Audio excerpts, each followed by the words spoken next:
السلام عليكم ورحمة الله وبركاته.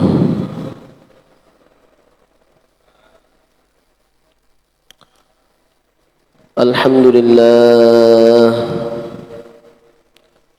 لله الذي أنعم علينا بنعمة الإيمان والإسلام. أشهد أن لا إله إلا الله الملك العلام، وأشهد أن محمدًا عبده ورسوله خير الأنام. اللهم صل وسلم وبارك على سيدنا وحبيبنا محمد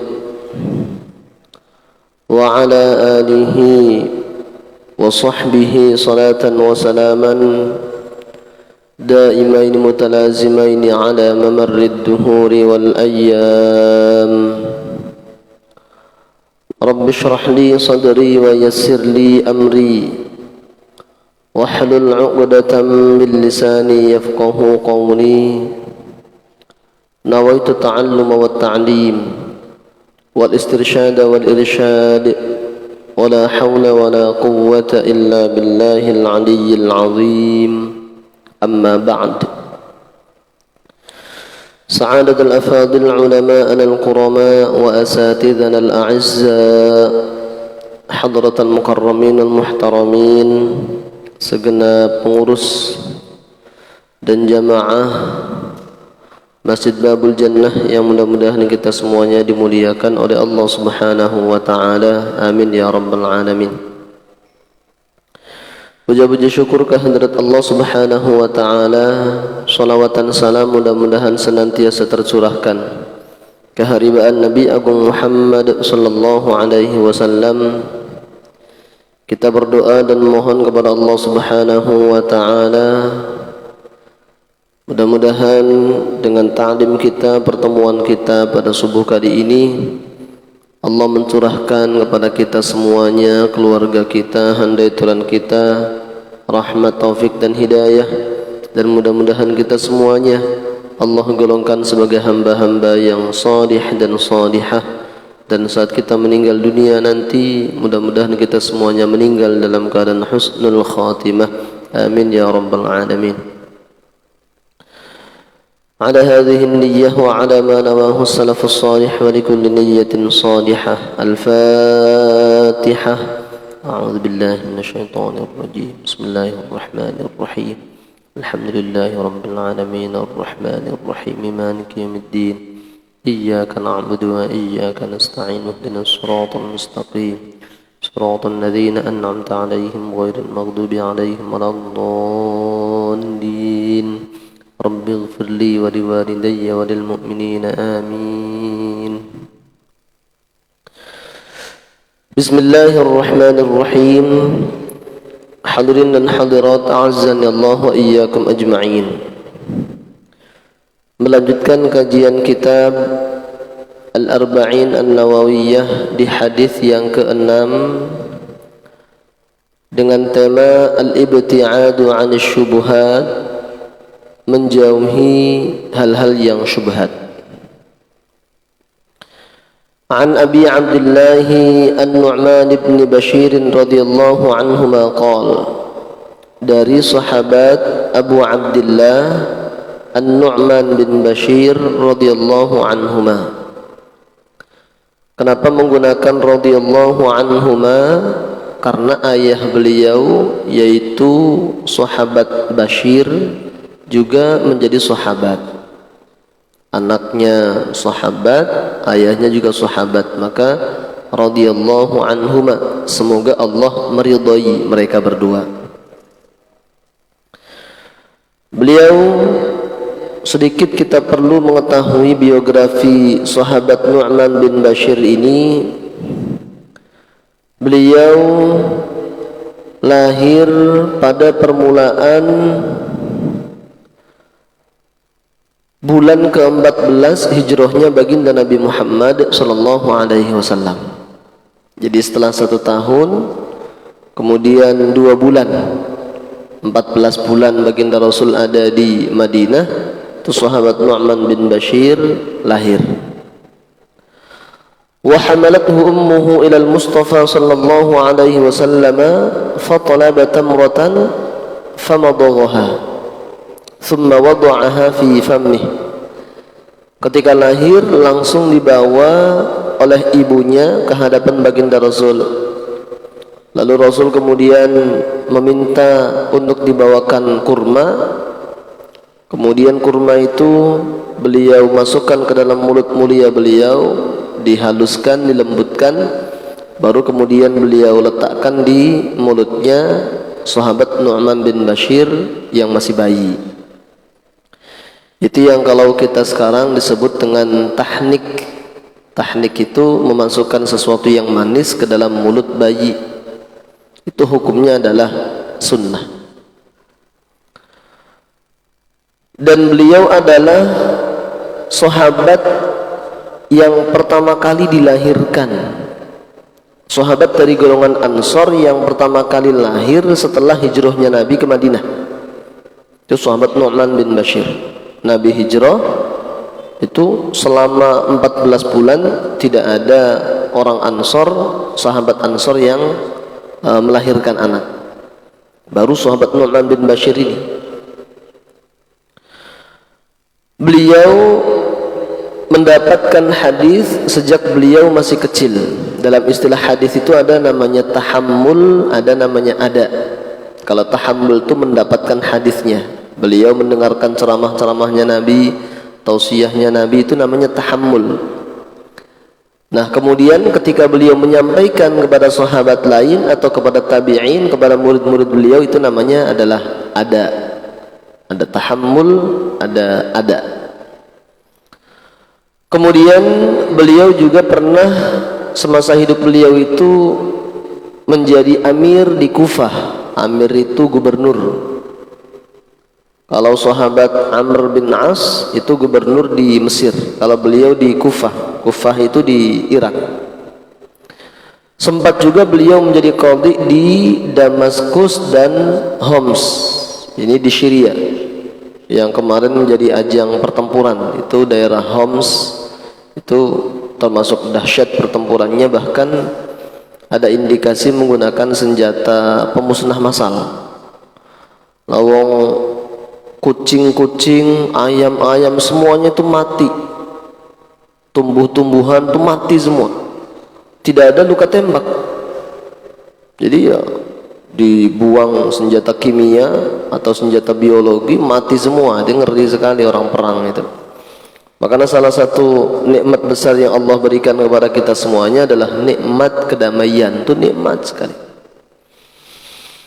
Beliau termasuk orang yang sangat pandai berkhutbah, berceramah. Beliau sangat pandai sekali. Beliau meriwayatkan hadis sebanyak 114 hadis. Maksudnya meriwayatkan itu beliau menyampaikan kepada murid beliau dan kemudian hadis itu sampai kepada kita. Itu diinventarisir oleh para ulama ahli hadis. Itu jumlah hadis yang sampai kepada kita melalui jalur sahabat Nu'man bin Bashir 114. Itu kalau kita melihat bagaimana usaha para ulama ahli hadis itu luar biasa. Sampai dilihat ini jumlahnya berapa dikumpulkan itu biasanya di dalam kitab musnad. Musnad itu yang menggunakan urutannya adalah sahabat-sahabat. Jadi contohnya hadis riwayat sahabat Abu Bakar, itu hadisnya apa saja disebutkan semua. Kemudian riwayat sahabat Umar ada disebutkan semua tanpa melihat bab-babnya atau dalam konteks apa tidak dilihat. Pokoknya disampaikan melalui sahabat Umar, tulis, itu namanya musnad. Seperti musnad Ahmad bin Hanbal, tulisannya Imam Ahmad bin Hanbal. Dan beliau itu meninggalnya ketika dalam posisi perang. Beliau ditombak ghilah, dan ini menjadi salah satu kenyataan dari sabda baginda Rasul ketika ibunya itu pernah membawa beliau ketika masih kecil agar baginda Rasul mendoakan sahabat Nu'man bin Bashir kecil ini nanti menjadi banyak hartanya dan banyak anaknya. Jadi boleh kita meminta doa itu, Ustaz tolong doakan dia ini jadi orang kaya, itu boleh, tidak apa-apa. Jadikan atau doakan dia supaya banyak hartanya. Nah, seperti ibunya sahabat Anas bin Malik kan begitu. Ketika datang membawa sahabat Anas bin Malik kepada baginda Rasul, itu minta doa terang-terangan langsung, wahai Rasul, doakan dia agar banyak hartanya, banyak anaknya. Kemudian Rasul mendoakan, ya kenyataan, jadi banyak hartanya. Yang lain-lain panen itu 1 tahun kadang hanya 1 kali, ini sahabat Anas kadang 2 kali, kadang 3 kali panennya itu, sehingga ya kaya sendiri. Anaknya juga sangat banyak. Cucu-cucu beliau ketika beliau masih hidup tuh 100 lebih. Luar biasa. Nah, tetapi tidak semuanya ketika ada orang datang kepada Rasul lalu Rasul mendoakan seperti itu. Kenapa? Karena Rasul, menurut para ulama, Rasul itu ya diberi pintu-pintu pengetahuan mengenai hal-hal gaib. Nah, ketika ibunya sahabat Nu'man bin Bashir datang kepada baginda Rasul meminta doa kepada baginda Rasul agar mendoakan Nu'man bin Bashir kecil banyak anaknya, banyak hartanya, Rasul malah bertanya begini, ama tardina ay ya'isha hamida, wahai ibu, apakah engkau rela kalau Nu'man bin Bashir ini hidup nanti dalam keadaan terpuji, terpandang, terhormat, wa yuqtala syahida, dan dia meninggal dalam keadaan syahid, wa yadkhulul jannata, dan dia akan masuk ke dalam surga. Itu sampai seperti itu. Baik ibu, saya tidak mendoakan dia banyak anak, banyak harta, tapi kira-kira engkau relakah, ridhokah kalau dia nanti hidup terhormat, meninggalnya syahid, lalu dia masuk surga? Akhirnya apa jawab ibunya? Ya saya rela wahai baginda Rasul. Ya sudah. Tapi kalau kita tidak boleh seperti ini, karena kita tidak tahu gaibnya seseorang itu seperti apa. Ada ustaz dimintai doa, ustaz tolong doakan anak saya mudah-mudahan dia panjang umurnya. Ibu, saya tidak akan mendoakan begitu, tapi mudah-mudahan anak ibu pokoknya manfaat gitu saja. Ya bagusnya tetap doakan, ya Allah mudah-mudahan anak ini umurnya panjang, manfaat hidupnya, husnul khotimah meninggalnya, tetap begitu. Karena kita nggak dikasih tahu oleh seperti Rasul tentang bagaimana cerita perjalanan seseorang. Kalau Rasul dikasih tahu. Dan akhirnya kenyataan. Ini hadisnya disebutkan oleh Imam Ibnu Asakir dalam Tarikh Damaskus atau Syria. Baik, beliau menyampaikan sami'tu Rasulullah sallallahu alaihi wasallam yaqul, saya mendengar baginda Nabi Muhammad sallallahu alaihi wasallam bersabda, innal halala bayyin, sesungguhnya sesuatu yang halal itu sudah jelas.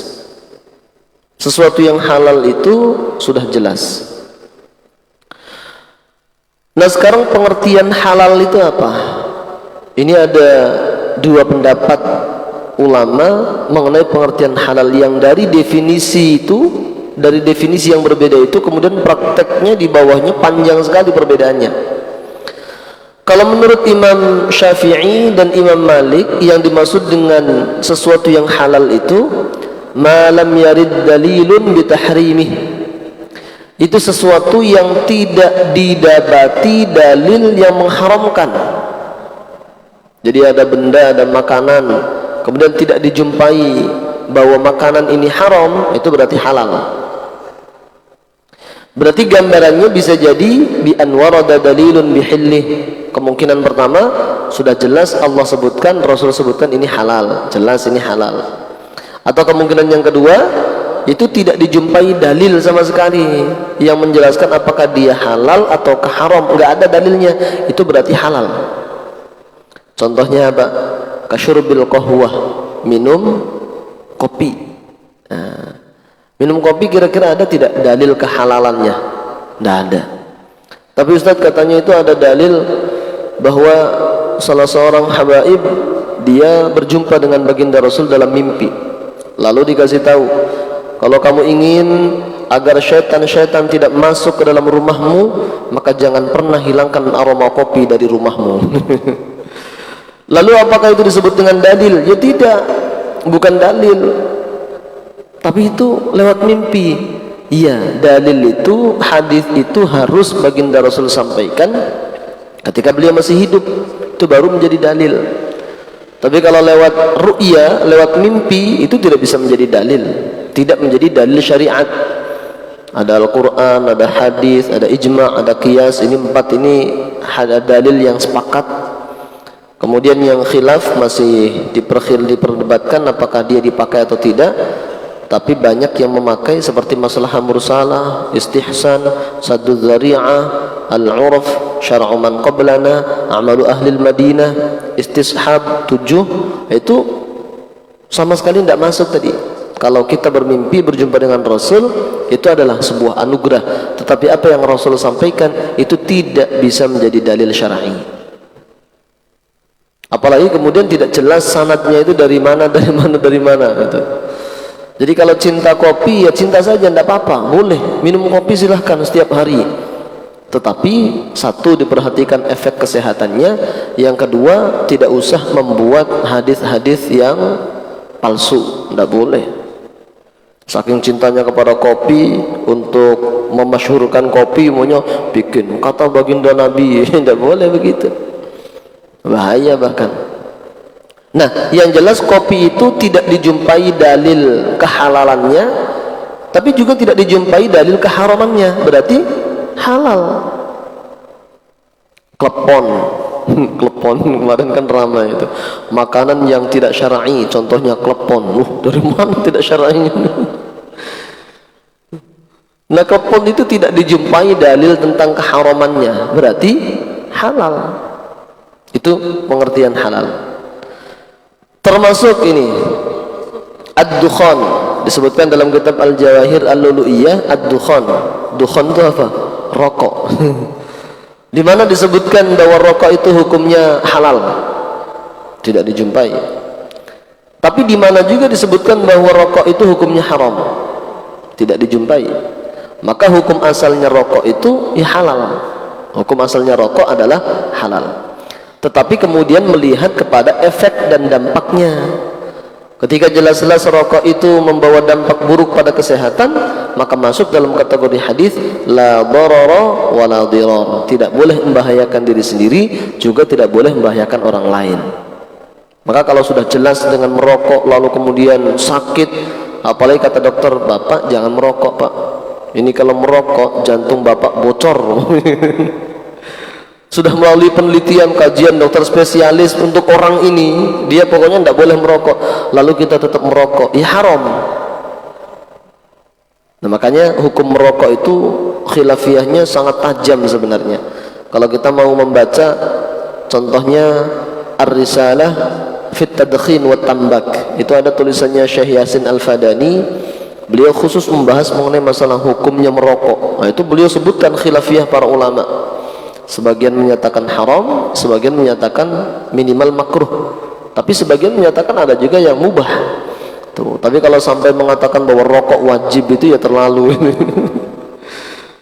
Tidak, kalau wajib itu. Jadi silahkan dibuka itu Ar-Risalah fi Tadkhin wa Tambak. Itu khilafiyahnya tajam dan banyak disebutkan pendapat-pendapat ulama-ulama terdahulu. Nah, tapi kalau menurut Imam Abu Hanifah, pengertian halal beda. Beliau menyampaikan yang dimaksud dengan halal itu ma warada dalilun bihilli, sesuatu yang ada disebutkan dalam dalil bahwa dia adalah halal, itu baru halal. Tapi kalau nggak ada dalil bahwa dia halal, itu berarti haram. Ini berbeda jauh kan. Jadi contohnya kayak klepon tadi. Ini kan di dalam hadis-hadis yang nggak disebutkan tentang klepon itu halal, oh berarti haram menurut Imam Abu Hanifah. Makanya kalau menurut mayoritas ulama tidak seperti pendapat Imam Abu Hanifah. Kalau menurut mayoritas ulama yang namanya halal itu sesuatu yang tidak dijumpai dalil keharamannya, itu berarti halal. Nah, ini nanti rentetannya panjang. Nah, mohon maaf, seperti yang dipakai oleh siapa kemarin yang meninggal tuh, Syekh Ahmad Sukino, ya kan. Itu beliau termasuk menggunakan kaidahnya Imam Abu Hanifah. Makanya sedikit-sedikit haram, sedikit-sedikit haram. Karena kalau tidak dijumpai dalil kehalalan, oh berarti haram. Itu. Tetapi tidak konsisten juga. Kadang-kadang beliau menggunakan anjing halal. Tuh. Alasannya kenapa katanya? Ya karena ini, karena halal itu jelas, haram itu jelas. Jadi karena nggak dijumpai dalil keharaman anjing, maka berarti dia halal. Padahal banyak dalil tentang haramnya anjing itu banyak. Seperti contohnya baginda Rasul melarang kita untuk memakan uang hasil penjualan anjing. Dan maka para ulama menyampaikan, kenapa Rasul melarang uang hasil penjualan anjing? Dilarang untuk kita makan, kita gunakan. Karena anjing itu najis. Najis itu tidak boleh diperjualbelikan. Itu banyak dalil-dalil lainnya yang menurut mayoritas ulama kemudian menyatakan anjing itu haram kita makan, tidak halal. Lalu kemudian ada juga dia menyatakan bahwa seperti katak, kemudian tokek itu halal katanya. Kenapa? Padahal menurut banyak ulama itu hukumnya haram. Sebab apa? Karena termasuk hal yang dianggap jijik, menjijikkan oleh kebanyakan orang. Nah, menurut beliau, ya kalau standarnya jijik atau tidak jijik nanti tidak jelas lagi katanya. Wah, tidak, itu ada hadisnya. Termasuk yang diharamkan itu adalah mastakhbathathul Arab, sesuatu yang dianggap jijik oleh orang-orang Arab. Orang Arab itu termasuk yang jijik kepada hal-hal seperti itu, kepada tokek, cicak, itu jijik. Maka masuk juga, diperkuat dengan hadis ma ra'ahul mu'minuna hasanan fa huwa hasan, sesuatu yang oleh umat Islam dianggap baik, baik. Kalau tidak baik, tidak baik. Itu masuk di situ juga. Jadi kalau menurut mayoritas ulama tokek apa itu haram karena termasuk yang dianggap menjijikkan. Jadi bukan hanya sekedar ada dalilnya atau tidak, tapi ada standar adat. Salah satu penilaian dalam masalah halal dan haram. Baik. Kemudian yang selanjutnya baginda Rasul juga menyampaikan wa innal harama bayyin, sesungguhnya yang haram itu juga sudah jelas, wa bainahuma umurun mushtabihatun, dan di antara yang halal dan haram itu ada hal-hal yang masih abu-abu, mushtabihat. Sekarang perlu kita ketahui juga pengertian haram berarti bagaimana? Kalau menurut mazhab Syafi'i dan mazhab Malik, pengertian haram itu ma muni'a min ta'atihi ma mana'a min ta'atihi dalilun ala mazhab Syafi'i wa Malik. Itu sesuatu yang memang ada dalil yang melarang kita untuk mengkonsumsinya. Jadi kalau ada dalil yang mengharamkan itu baru haram. Kalau tidak ada dalil yang mengharamkan berarti halal. Itu rumusnya. Nah, ini dari definisi itu sangat penting sekali. Maka dari definisi lalu kemudian muncul hukum-hukum di belakangnya. Makanya ada sebuah ungkapan al-hukmu far'un 'ala tasawwuri. Hukum itu mengekor kepada definisi. Jadi kalau definisi kita sudah berbeda, ya maka efek hukumnya berbeda. Seperti masalah bid'ah kemarin. Kalau yang mendefinisikan bid'ah itu pokoknya segala sesuatu yang baru yang tidak ada di zaman Nabi, namanya. Oh ya berarti yang dilakukan sahabat, yang dilakukan tabi'in, meskipun itu kelihatannya bagus, bid'ah semua. Tuh. Tapi kalau pengertian mayoritas ulama kan bid'ah itu segala sesuatu yang tidak ada di zaman Nabi dan menyimpang dari Al-Quran dan hadis atau dalil-dalil lainnya, itu baru disebut dengan bid'ah. Maka selama ada dalilnya meskipun di zaman Nabi tidak ada, tidak disebut dengan bid'ah yang sayyi'ah. Itu dari definisi itu, faktor perbedaannya diantaranya. Kemudian kenapa Allah Subhanahu wa ta'ala dan baginda Rasul melarang hal-hal yang haram? Itu semuanya pasti ada landasan dan alasannya. Ada kalanya karena kemafsadah, karena keburukan, kerusakan yang sangat nyata.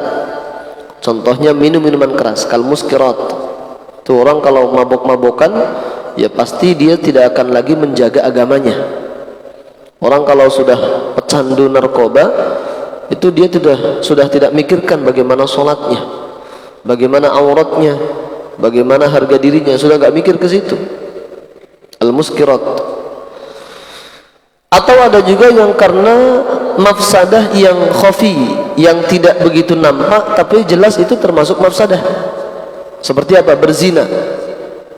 Berzina itu kelihatannya orang yang berzinanya, kalau mamanya pakai alat-alat pelindung kelihatannya aman-aman saja, tetapi dia tidak sadar dengan berzina itu mafsadahnya tidak hanya bagi dia tapi juga lingkungan sekitarnya. Maka kalau kita menjumpai ada orang maksiat lalu ditegur, kamu itu ikut-ikut apa? Ini yang maksiat saya, dosa yang nanggung saya, kamu ikut apa? Kita jawab, iya yang maksiat kamu, tetapi yang menanggung dosa dan akibatnya itu tidak hanya kamu, tapi kita semuanya yang berdiam diri ketika melihat kemaksiatan. Dalam banyak hadis diancam ketika tersebar perzinahan di sebuah perkampungan, di sebuah kaum, maka Allah akan cabut keberkahan dari kaum tersebut. Tanam pohon, pohonnya tidak jadi, tanam padi, padinya tidak jadi, keberkahannya dicabut.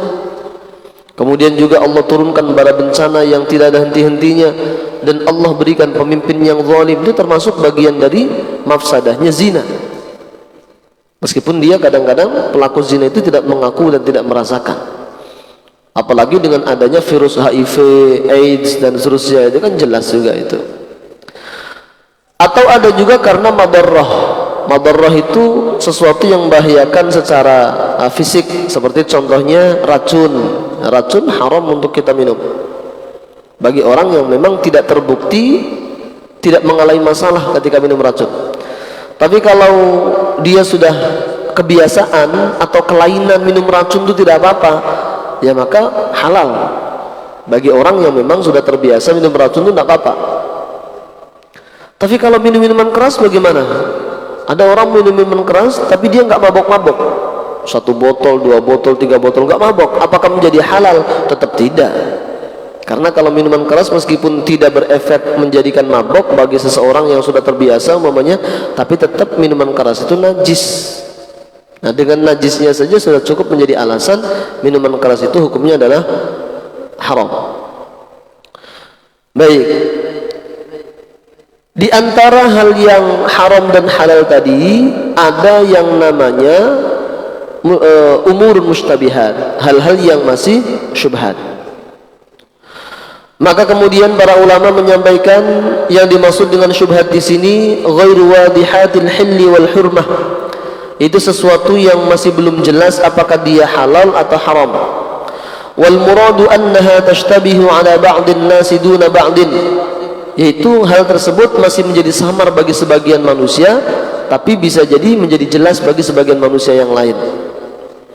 Ini contohnya ya sangat banyak. Contohnya seperti vaksin namanya. Vaksin yang sudah atau yang masih menggunakan gelatin babi. Itu apa hukumnya itu? Ini para ulama masih berbeda pendapat itu. Untuk vaksin yang menggunakan gelatin babi ketika ada vaksin lain yang jelas-jelas tidak menggunakan gelatin babi dan ketika tidak dalam kondisi sangat mendesak. Maka masih khilafiyah karena proses gelatin babinya itu sebagian menyatakan itu karena dia sudah terproses secara kimiawi maka masuk dalam kategori istihalah. Istihalah itu satu proses yang menimbulkan sesuatu yang baru. Contohnya istihalah itu seperti cuka kemudian dia asalnya dari mana itu? Dari minuman keras. Asalnya minuman keras, khamr lalu berubah menjadi cuka. Halal atau tidak? Halal. Nah, ada yang menyatakan proses kimiawi gelatin babi itu menjadi halal karena masuk dalam kategori istihalah. Tetapi pendapat yang lain menyatakan oh tidak, meskipun dia sudah berubah bentuknya kah, wujudnya kah, tapi karena dia asalnya dari gelatin babi ya tetap saja haram. Itu dalam kondisi normal. Tapi kalau dalam kondisi yang sangat mendesak atau tidak dijumpai bahan lain yang semuanya menggunakan bahan yang suci semua, ya maka halal. Itu lembaga fatwa dunia memfatwakan seperti itu. Jadi kalau kondisinya sangat mendesak kemudian tidak dijumpai vaksin lain yang bahan-bahannya semuanya halal, maka menggunakan yang ada gelatin babi setelah melalui proses kimiawi, itu lembaga-lembaga fatwa dunia tidak hanya MUI juga menyatakan halal karena ada faktor hajat syar'iyah tadi. La ya'lamuhunna katsirun minan nas, banyak tidak diketahui oleh kebanyakan manusia. Dengan gambaran bagaimana bi an ta'arada lahum dalilani fi syai'in wa lam yadhhar lahum tarjih wahadihima, dengan gambaran ada dua dalil yang saling bertentangan kemudian tidak jelas mana yang rajih, mana yang unggul, maka yang dipilih bagaimana? Kalau memang jelas-jelas setelah dicari penjelasannya kok masih meragukan, maka tawakuf, jangan lakukan. Kalau belum kita yakini tentang kebenaran dan kehalalannya. Tapi kalau sudah kita yakini bahwa ini benar, bahwa ini halal, didukung dengan banyak sekali dalil-dalil, ya maka silahkan boleh lakukan. Contoh lagi, dalam kajian ekonomi Islam, ada sekarang itu GoPay, OVO. Kalau yang mungkin aktif dengan dunia media sosial atau aplikasi, biasa pakai. Tapi kalau yang sudah 70 tahun ke atas kayaknya jarang. Itu GoPay dan OVO itu para ulama ekonomi Islam berbeda pendapat. Sebagian menyatakan riba. Ribanya di mana? Ketika kita top up, kita store uang, masukkan saldo, itu dianggap sebagai akad qard, akad hutang piutang. Lalu ketika kita menggunakan jasa dari GoPay atau OVO dengan pesan makanan, kita mendapatkan kortingan, mendapatkan pengurangan harga, maka itu dianggap sebagai kemanfaatan dari sebuah hutang piutang. Maka masuk dalam kategori hadis, barang siapa yang mendapatkan keuntungan dari hutang, maka itu hukumnya adalah riba. Itu menurut beberapa pakar ekonomi Islam. Tapi sebagian yang lain menyatakan itu bukan akadnya qard, bukan kita top up itu sebagai bentuk penghutangan, bukan qard, bukan. Tetapi itu adalah ujroh muqaddamah, akadnya sewa menyewa, ijarah.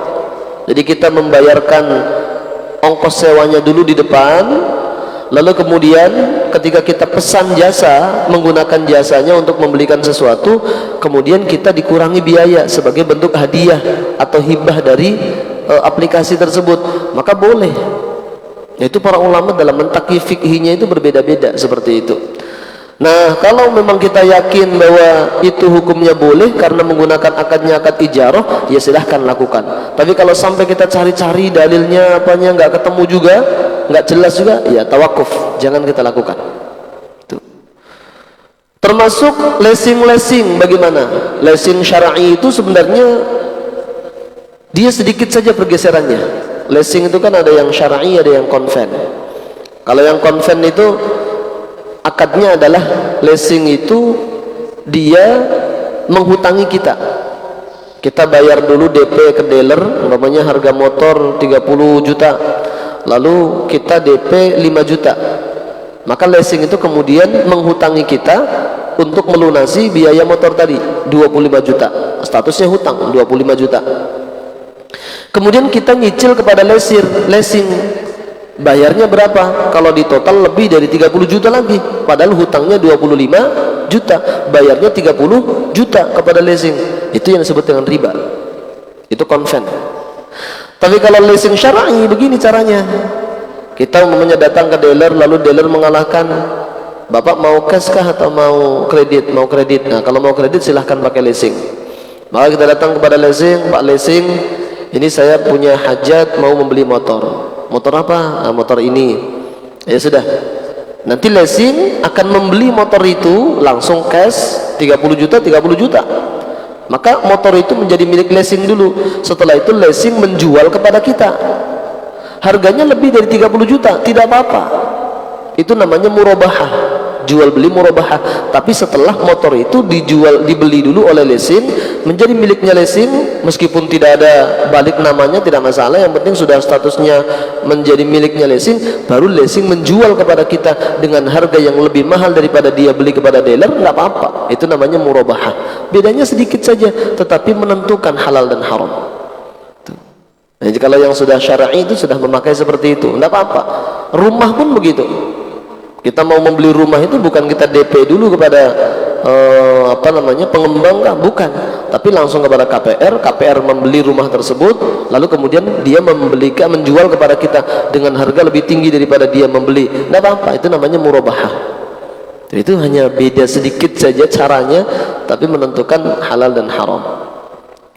Maka kemudian baginda Nabi Muhammad SAW, beliau berpesan, "Faman ittaqa syubhati," barang siapa yang menjauhi hal-hal yang syubhat, faqad istabra'a lidinihi wa 'irdihi, maka berarti dia sudah membersihkan dirinya, membersihkan agamanya, dan juga membersihkan harga dirinya. Jadi kalau ada hal-hal yang masih syubhat, yang masih belum jelas, maka kita tinggalkan. Itu sebagai sebuah anjuran. Maka hukumnya kita untuk menjauhi hal yang syubhat ini seperti apa? Nah, para ulama ternyata masih berbeda pendapat. Sebagian menyatakan ya haram. Hukumnya kita menjauhi syubhat itu apa? Wajib sebagian. Tapi sebagian yang lain menyatakan sunnah. Menjauhi sesuatu yang syubhat, yang masih belum jelas apakah dia haram apakah halal. Sebagian pendapat yang lain menyatakan hukumnya tidak sampai wajib, tetapi sunnah yang terbaik. Dalam contoh praktiknya sangat banyak sekali. Contoh, anna man ata syai'an yadhunnuhu an-nasu syubhatan wa huwa ya'lamu annahu halal fala haraja 'alaihi min Allah fi dzalik. Kalau ada orang melakukan sesuatu yang sebagian manusia lain mereka menganggap itu syubhat, tetapi kita tahu bahwa itu halal. Kita tahu bahwa itu halal, tapi orang lain yang belum belajar menganggap itu syubhat itu. Maka kalau demikian bagaimana? Kita lakukan tidak apa-apa, karena kita sudah tahu bahwa itu adalah halal. Walakin idza khashiya min ta'nin nasi fihi bisababi dzalik kana tarkuhu hina idzin hasanan. Tapi kalau kita khawatir nanti orang-orang akan mencaci maki kita, maka yang terbaik apa? Ditinggal saja. Istibra'an li'irdi, untuk membersihkan harga diri kita. Dulu ada sahabat Anas bin Malik itu keluar melaksanakan sholat Jumat, ternyata sudah terlambat, sholat Jumat sudah selesai. Ketika beliau keluar dari rumah itu, kok sudah bubaran sholat Jumatnya. Akhirnya sahabat Anas ngapain? Beliau itu kemudian sembunyi. Beliau sembunyi agar tidak dilihat oleh manusia yang lain. Lalu kemudian beliau menceritakan kepada murid-murid beliau dan ditanya, "Wahai sahabat Anas, kenapa engkau melakukan itu? Kan harusnya tidak apa-apa." Beliau menyatakan begini, "Man la yastahyi minan nasi la yastahyi minallah." Barang siapa yang tidak punya malu kepada sesama manusia, itu berarti dia belum punya rasa malu kepada Allah Subhanahu wa taala. Jadi boleh untuk hal-hal semacam itu. Yang salah itu kalau begini, kalau ada manusia kelihatannya baik, tapi kalau nggak ada manusia baru kemudian dia tidak berbuat baik, itu yang salah. Itu yang namanya riya, yang hanya karena manusia. Tapi kalau ini bukan, ini dalam rangka menjaga harga diri beliau supaya tidak diomong macam-macam. Kalau para sahabat yang lain tahu, oh ini ternyata Anas tidak sholat Jumat gitu kan, itu, maka boleh itu kita sembunyi itu. Tapi niat kita bukan karena yang pertama tadi, yaitu kalau ada manusia baru berbuat baik, kalau nggak ada manusia nggak berbuat baik, bukan itu. Tapi dalam rangka menjaga harga diri kita supaya tidak dicaci maki oleh orang lain. Termasuk juga kita tidak boleh dengan sengaja untuk melakukan sesuatu yang berpotensi akan mendapatkan cibiran dan komentar buruk dari orang lain. Juga tidak boleh. Contoh, kita masuk ke tempat yang memang sudah terbiasa menjadi lokalisasi, umpamanya. Kita masuk lalu kemudian selfie, saya sedang berada di Doli. Padahal kita di situ ya tidak ngapa-ngapain. Kita di situ ya hanya berkunjung dengan keluarga mungkin di situ. Tapi tidak boleh kita dengan sengaja melakukan seperti itu. Kenapa? Karena kita nanti akan dikomentari buruk oleh orang lain. Tidak boleh. Apalagi sampai sengaja. Saya pengen tahu orang Indonesia ini, netizen Indonesia ini bagaimana sih tanggapannya. Tidak boleh. Maka sebagian ulama menyampaikan, man arrada nafsahu lituham fala yalumanna man asa'a bihi dhanna. Barang siapa yang menjatuhkan dirinya dalam sesuatu yang bisa dikomentari negatif, disalahfahami, maka jangan salahkan siapa-siapa kecuali dirinya sendiri. Dia yang salah. Begitu pula ketika dia sedang puasa umpamanya, lalu kemudian dia membuat tulisan komentar, segarnya tuh. Akhirnya orang bilang, wah ini enggak puasa ini. Ya salahnya dia sendiri. Jadi harus hati-hati. Maka kita ini ketika melakukan sesuatu tidak cukup hanya memastikan oh ini baik, tidak apa-apa. Tidak cukup, tapi dipastikan juga caranya. Dipastikan juga bagaimana tanggapan orang kira-kira. Itu penting. Jadi jangan kita berpikir yang penting tanggapan Allah baik. Bukan hanya itu, tetapi juga penting memikirkan bagaimana pandangan orang. Kenapa? Karena orang itu akan menjadi saksi kita di hadapan Allah Subhanahu wa taala. Maka sebelum melakukan sesuatu, pastikan sesuatu itu baik. Yang kedua, pastikan caranya baik. Yang ketiga, pastikan tidak menimbulkan kesalahpahaman dari orang-orang yang melihat kita. Dengan perempuan yang bukan mahram kita, umumnya berduaan itu, padahal dia berbicara bisnis tapi berduaan saja, itu kita perlu melihat, ini kira-kira kalau ada orang melihat saya berduaan, ini bagaimana tanggapan mereka? Oh pasti nanti komentarnya negatif. Ya jangan lakukan. Jangan kemudian saya tidak peduli apa tanggapan dan komentar orang, yang penting saya lagi ngomong bisnis semuanya. Tidak boleh begitu, tidak bagus. Makanya kata sahabat Anas tadi, barang siapa yang tidak punya rasa malu kepada manusia, berarti dia juga tidak punya rasa malu kepada Allah Subhanahu wa taala. Baik, singkat saja berikutnya, wa man waqa'a fi syubhati waqa'a fil haram. Barang siapa yang terjatuh ke dalam syubhat, dalam hal-hal yang syubhat, maka dia berarti akan terjatuh pada sesuatu yang haram. Lama-lama akan berani melakukan hal haram. Kalau sesuatu yang masih syubhat dia lakukan terus, maka tidak menutup kemungkinan dia akan jatuh kepada hal yang haram. Maka menurut banyak ulama, meninggalkan syubhat itu hukumnya adalah wajib. Karra'i yar'a haulal hima, kata baginda Rasul, perumpamaannya seperti orang yang menggembala kambing di sekitar kebun yang ada batas-batasnya. Yang kata pemiliknya, ini tidak boleh kambing ini masuk ke sini, ada batasnya, ada pagarnya, tapi kita sengaja di pinggir-pinggirnya itu kita gembala kambing supaya makan rumput di sekitar situ. Yushiku ayyarta'a fihi, maka tidak menutup kemungkinan kambing-kambing itu nanti akan mulai masuk ke kebun yang dilarang untuk dimasuki tadi. Ala wa inna likulli malikin hima, dan sesungguhnya setiap pemimpin, setiap raja, setiap penguasa itu pasti ada aturan dan batasan-batasan. Ala wa inna himallahi maharimuh, dan batasan-batasannya Allah yang tidak boleh kita langgar adalah hal-hal yang diharamkan oleh Allah. Maka kalau sesuatu sudah diharamkan, jangan masuki. Ala wa inna fil jasadi mudghah, dan sesungguhnya di dalam jasad kita ini ada segumpal daging. Idza salahat salahal jasadu kulluh, kalau daging itu baik maka baiklah seluruh anggota tubuhnya. Wa idza fasadat fasadal jasadu kulluh, tapi kalau segumpal daging itu buruk maka buruk pula seluruh anggota tubuhnya. Ala wahiyal qalbu, segumpal daging itu disebut dengan hati. Maka perlu sekali menjaga hati. Tazkiyatun nafs, itu termasuk ilmu yang harus kita kembangkan, yaitu ilmu tazkiyatun nafas, atau nama lainnya ilmu akhlakul karimah. Itu sangat penting sekali, karena dengan hati yang baik, dengan akhlakul karimah, itu kita sudah bisa menyamai derajatnya orang yang selalu puasa di siang hari, setiap hari dia puasa, dan setiap malam dia qiyamul lail, meskipun kita tidak melakukannya, dengan akhlakul karimah. Rasul juga menyampaikan, orang beriman yang paling sempurna imannya itu bukan orang yang paling pintar, bukan, tapi ahasinukum akhlaqo, yang paling baik akhlaknya, yang paling bersih hatinya. Rasul juga menyampaikan, sesungguhnya di antara kalian yang paling saya cintai dan paling dekat nanti posisinya dengan saya di surga adalah yang paling baik di antara kalian akhlaknya. Inna min ahabbikum ilayya wa aqrabakum minni majlisan yaumal qiyamati ahasinakum akhlaqo, yang paling saya sukai di antara kalian dan paling dekat nanti posisinya denganku di surga, yang paling baik akhlaknya. Maka akhlak itu penting. Itu namanya disebut dengan tazkiyatun nafs. Para ulama kemudian menyampaikan, hati itu seperti raja, kemudian anggota tubuh itu seperti bala tentaranya. Kalau rajanya baik, dia bisa memerintahkan bala tentaranya itu untuk melakukan kebaikan. Tapi kalau rajanya sudah buruk, maka bala tentaranya, tangannya, matanya, kakinya akan dia kerahkan juga untuk melakukan hal-hal yang buruk. Maka sering-seringlah membersihkan hati dengan cara banyak membaca istighfar, minta ampun kepada Allah Subhanahu wa taala, dan muhasabah. Ini penting, muhasabah itu. Jadi saat kita istighfar itu tidak hanya sekedar ya Allah astagfirullahaladzim, astagfirullahaladzim, astagfirullahaladzim, tapi sambil kita muhasabah, ini kira-kira kekurangan saya apa, kesalahan saya apa, diingat-ingat untuk dibenahi.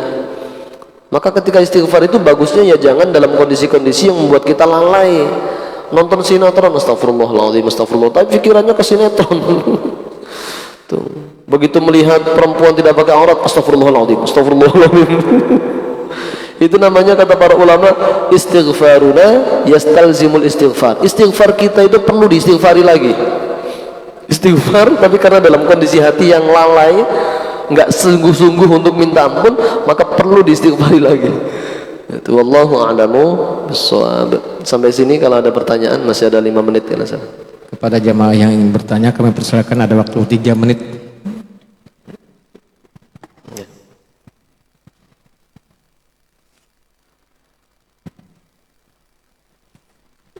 Terima kasih. Assalamualaikum warahmatullahi wabarakatuh. Waalaikumsalam warahmatullahi wabarakatuh. Tadi ada disentuh sedikit tentang bahwa kita dilarang memakan uang hasil jual beli dari binatang najis.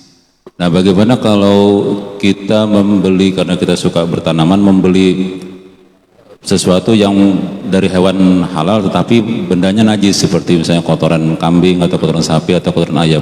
Nah, bagaimana ini akadnya? Apakah kita biasa dengan sebutan beli tai ayam, beli tai kambing nih buat pupuk? Apakah itu dibolehkan apa tidak? Terima kasih. Assalamualaikum warahmatullahi wabarakatuh. Waalaikumsalam warahmatullahi wabarakatuh. Baik. Di dalam fikih mazhab Syafi'i, syarat-syarat barang yang boleh menjadi komoditas jual beli yang sah dan halal, pertama syaratnya dia harus suci, ayyakuna tahira, harus suci. Yang kedua ayyakuna nafi'a, harus bermanfaat. Yang ketiga ayyakuna mamlukan li nafsihi aw muwakkalan fi bai'ih, harus menjadi milik sendiri dari si penjual atau dia dipercayakan untuk menjualnya. Jadi kalau menjual motor orang lain ya tidak boleh, tidak jalan, tidak halal. Pak, katanya Bapak butuh motor. Iya, itu saya ada motor itu. Berapa harganya? 10 juta. Mana STNK-nya? Mohon maaf Pak, itu motor orang lain. Itu namanya bai'ul fuduli. Ya jelas tidak boleh. Kemudian termasuk berikutnya apa? Ayyakuna maqduran ala tasallumi, bisa diserah terimakan. Jadi kalau kita menjual, Pak, Bapak katanya lagi nyari burung. Iya, saya jual burung kepada Bapak, maukah? Mau. Berapa harganya? 1 juta sajalah. Mana burungnya? Itu lagi terbang di langit. Ya tidak boleh. Ayyakuna maqduran ala tasallumi. Ini di antara syarat-syaratnya. Maka di dalam fikih mazhab Syafi'i, menjual sesuatu yang najis, entah itu pupuk, entah itu babi, entah itu anjing, maka hukum jual belinya tidak boleh, tidak sah. Itu di fikih mazhab Syafi'i. Kalau tidak sah, lalu kemudian bagaimana cara kita mendapatkannya? Ada menggunakan bentuk iqalah. Iqalah itu pemindahan hak milik. Caranya bagaimana? Ya caranya kita sampaikan saja, Pak, mohon maaf saya ini butuh kotoran kambing untuk pupuk. Tapi mohon maaf Pak, dalam fikih itu tidak diperbolehkan menjual pupuk kambing itu. Jadi saya minta saja, tapi saya kasih Bapak upah. Upah untuk apa? Upah dia mewadahi kotoran kambing ke dalam plastik dan seterusnya, itu kita sebut sebagai upah. Upah dia sudah mengumpulkan, tetapi bukan menjadi harga dari pupuk kambing tadi, bukan. Yang tidak boleh itu, Pak, saya beli pupuk kambing, berapa pupuk kambingnya? 20.000. Nah, sudah. Jadi uangnya itu sebagai harga dari pupuk kambing. Kalau ini tidak, kalau ini sebagai ujroh, sebagai upah dari orang tersebut, sudah mengumpulkan, sudah berkeringat, sudah bau-bau mengumpulkan kotoran kambing untuk jadi pupuk, untuk diwadahi plastik, itu sebagai upah. Apa lalu kemudian harganya kita sesuaikan dengan harga ketika dia dijual? Maka bagusnya ya jangan. Kalau umpamanya ketika jual itu harganya 20.000, ya kita lebihkan sebagai bukti bahwa itu adalah upah, sebagai bukti bahwa itu bukan harga dari kompos atau pupuk tadi. Itu. Jadi namanya adalah iqalah, akad pemindahan hak milik, tetapi bukan menggunakan bai', tidak menggunakan jual beli. Tapi kalau menurut mazhab Maliki boleh menjual sesuatu yang najis dengan syarat harus bermanfaat. Nah, seperti pupuk kandang tadi kan bermanfaat. Maka kalau mazhab Maliki menyatakan ya sah saja langsung jual beli, boleh. Tapi kalau di fikih mazhab Syafi'i tidak boleh menjual sesuatu yang najis, kemudian uang yang diterimanya juga menjadi uang yang tidak halal, maka ada solusinya dengan cara iqalah, menggunakan iqalah, akad pemindahan hak milik. Ya caranya tadi, dia tetap untung juga, tetap dapat uang, tapi kita transaksinya itu bukan jual beli, melainkan transaksi iqalah dan halal. Kalau seperti itu boleh. Nah seperti itu Pak. Nah, itu perlu dipraktekkan, tidak usah takut. Sama seperti kalau mau lebaran nanti itu, di bank kita sudah nggak bisa nuker karena sudah tutup. Kita mau bagi-bagi di kampung gitu kan, mau uang 5 ribuan, 10 ribuan itu kan, apalagi rumah baru-baru itu kan seneng gitu anak-anak gitu. Di bank sudah tutup, yang ada di pinggir-pinggir jalan itu kalau kita nukernya, Bu, saya nuker yang 100 ribu, berapa Bu? 110 ribu. Ya sudah, saya beli uang 100 ribu milik ibu, saya beli dengan 110. Tidak boleh, itu riba. Termasuk ribanya adalah riba fadl, karena ada salah satu yang lebih banyak daripada yang lain. Tapi dia baru, meskipun baru nominalnya kan tetap 100 ribu, harusnya dihargai 100 ribu juga. Nah, lalu bagaimana caranya? Sampaikan saja, Ibu mohon maaf, ini saya butuh uang 100 ribu milik ibu, jadi ini saya beli juga dengan 100 ribu, tapi ini saya tambahi sebagai hadiah saya untuk ibu, tambahi yang banyak, 50 ribu kah? Wah senang ibu-ibu itu. Kalau dia jual hanya 110, ditambahi yang banyak. Ini Bu, saya membeli 100 ribu dengan 100 ribu. Ah, ini jual belinya Bu. Kata ibunya protes, loh saya rugi dong. Tenang, ini saya kasih hadiah 100 ribu lagi. Wah, itu seneng. Nah, itu boleh sampaikan begitu. Itu salah satu bagian dari dakwah kita. Jangan kemudian ikut-ikut saja. Sudahlah, ikut aja jual. Saya beli ya Bu, saya jual. Tapi jadi 110, riba. Tidak boleh. Sampaikan. Ini adalah jual belinya 100 ribu Bu. Oh, kenapa begitu? Karena dalam Islam tidak boleh Bu kalau seperti ini. Ya caranya tadi, yaitu 100 dijual atau dibeli dengan 100 juga, tapi saya kasih hadiah untuk ibu 30 ribu kah, 20 ribu kah, lebihi dari harga dia ketika menjual. Itu boleh kalau seperti itu. Nah, tapi yang terbaik ya di bank saja langsung, yang 100 ya 100, yang 200 ya 200 gitu. Ini kalau memang di bank sudah nggak bisa. Wallahu a'lamu bissawab. Mudah-mudahan ada barakah manfaatnya. Mudah-mudahan di bulan Sya'ban ini kita memperbanyak puasa kita, sebagaimana baginda Rasul memperbanyak puasa di bulan Sya'ban, dan nanti kita bisa berjumpa kembali dengan bulan suci Ramadan. Amin ya rabbal alamin. Al-Fatihah. أعوذ بالله من الشيطان الرجيم بسم الله الرحمن الرحيم الحمد لله رب العالمين الرحمن الرحيم مالك يوم الدين إياك نعبد وإياك نستعين واهدنا الصراط المستقيم صراط الذين أنعمت عليهم غير المغضوب عليهم ولا الضالين آمين آمين يا الله يا رب العالمين بسم الله الرحمن الرحيم الحمد لله رب العالمين اللهم صل على سيدنا محمد وعلى آله وصحبه أجمعين اللهم انفعنا بما علمتنا وعلمنا ما ينفعنا اللهم ارزقنا فهم النبيين وحفظ المرسلين والهم الملائكة المقربين ربنا آتنا في الدنيا حسنة وفي الآخرة حسنة وقنا عذاب النار وصلى الله على سيدنا محمد وعلى آله وصحبه وسلم والحمد لله رب العالمين تقبل الله منكم منا ومنكم تقبل يا كريم السلام عليكم ورحمة الله وبركاته.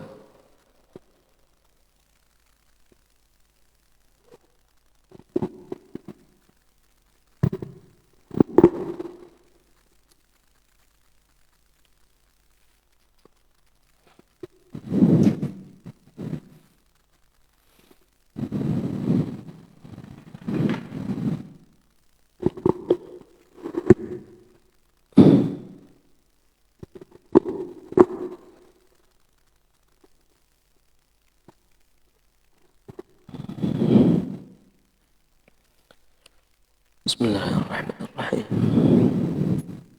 ربي أعوذ بك من همزات الشياطين وأعوذ بك ربي أن يحضرون اللهم آتني أفضل ما تؤتي عبادك الصالحين بسم الله الرحمن الرحيم صلي سنة الإشراق ركعتين مستقبل من تعالى. الله أكبر. الله أكبر. الحمد لله. سبحان الله بكرة. أعوذ بالله من الشيطان. بسم الله الرحمن الرحيم. الحمد لله الرحمن الرحيم مالك إياك نعبد وإياك نستعين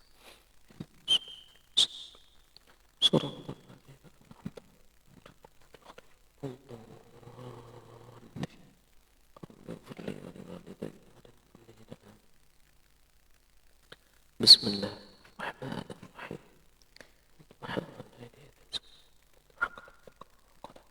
والآخرة من الأولى ولسوف يعطيك ربك فترضى لم يجدك يتيما ووجدك ضالا ووجدك عائلا فأغنى فأما اليتيم فلا تقهر وأما السائل فلا تنهر وأما بنعمة ربك فحدث. الله أكبر.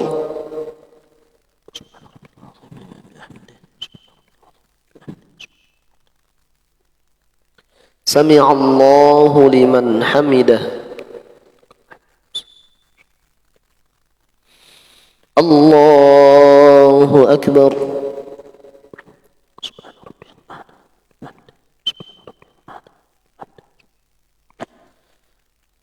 الله أكبر.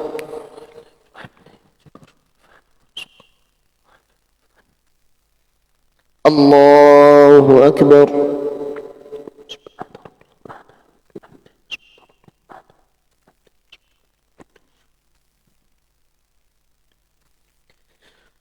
الله أكبر.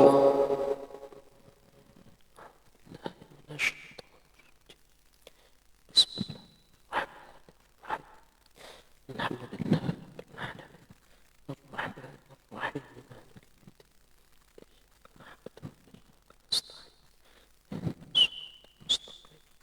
صراط الذين أنعمت عليهم.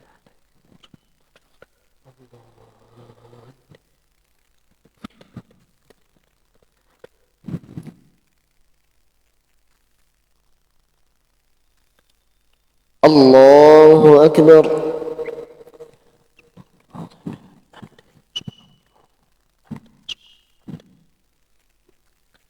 سمع الله لمن حمده.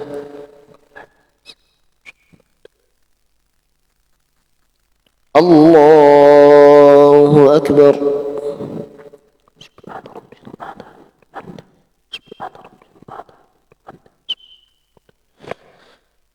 الله أكبر.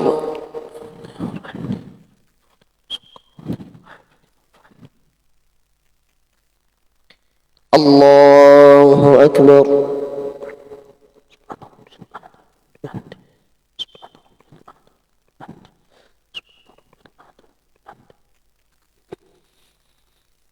الله أكبر. التحيات البركات السلام عليك أيها النبي ورحمة السلام علينا ورحمة الصالحين أشهد أن محمدا رسول الله صل على سيدنا محمد وعلى آل سيدنا محمد صليت على سيدنا محمد وعلى آل سيدنا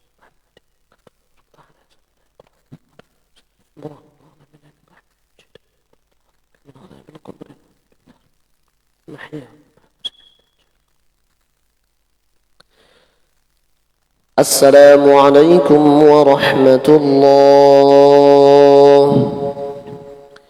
السلام عليكم ورحمة الله. الحمد لله رب العالمين. الحمد لله رب العالمين. استغفر الله العظيم. استغفر الله العظيم الذي لا إله إلا هو الحي القيوم.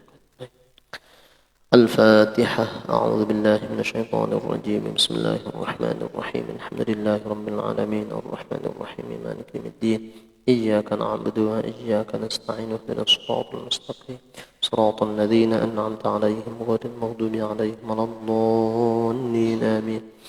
آمين يا الله يا رب العالمين. بسم الله الرحمن الرحيم. الحمد لله رب العالمين. اللهم صل على سيدنا محمد وعلى آله وصحبه أجمعين. اللهم يا نور النور بالطور وكتاب مستور في رق منشور والبيت المعمور، نسألك أن ترزقنا نورا نستهدي به إليك وندل به عليك ويصحبنا في حياتنا بعد الانتقال من ظلام مشكاتنا، ونسألك بالشمس وضحاها ونفس وما سواها أن تجعل شمس معرفتك مشرقة بنا لا يحجبها غيم الأوهام ولا يعتريها كسوف قمر الواحدية عند التمام، بل أدم لها الإشراق والظهور على ممر الدهور والأيام. اللهم اغفر لنا ولوالدينا وأولادنا وإخواننا في الله أحياء وأمواتا أجمعين. اللهم نور قلوبنا بنور هدايتك كما نورت الأرض بنور شمسك أبدا أبدا برحمتك يا أرحم الراحمين. وصل اللهم على سيدنا محمد خاتم الأنبياء والمرسلين وعلى آله وصحبه أجمعين، والحمد لله رب العالمين. تقبل الله منكم منا ومنكم تقبل يا كريم.